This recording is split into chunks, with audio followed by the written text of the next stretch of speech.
ఒకనాడు శ్రీ లలితాపరా భట్టారికాదేవి పెద్ద సభను ఏర్పాటు చేసి ఆ సభలో సింహాసనాన్ని అధిష్ఠించి కూర్చొని తనను సేవ చేసుకునే అవకాశాన్ని అందరికీ కల్పించారు.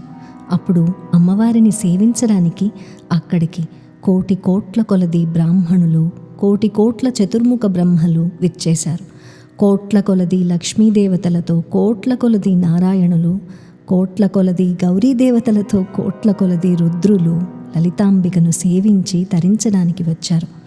మంత్రిని, దండిని దేవతలు, అలానే వివిధ ఆకారాల్లో ఉన్న ఏ శక్తులు అయితే లలితాదేవి సేవ కోసం విచ్చేశారో వారి సంఖ్యకు అసలు లెక్కలేనే లేదు. పేర్లు చెప్పడం కష్టం, లెక్క పెట్టడం ఇంకా కష్టతరం.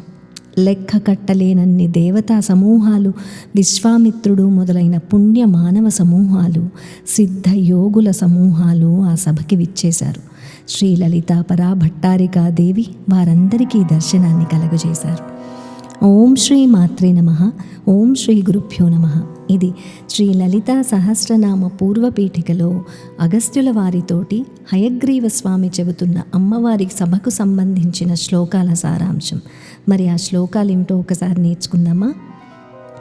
స్వసేవావసరం ప్రాదాత్ సర్వేషాం కుంభసంభవ సేవార్థమాగతాస్తత్ర బ్రహ్మాణి బ్రహ్మకోటయః లక్ష్మీనారాయణాం చ కోటయః సముపాగతాః గౌరీకోటిసమేతానాం రుద్రాణామపి కోటయః మంత్రిణీ దండినీ ముఖ్యాః సేవార్థం యాః సమాగతాః శక్తయో వివిధాకారాస్తాసాం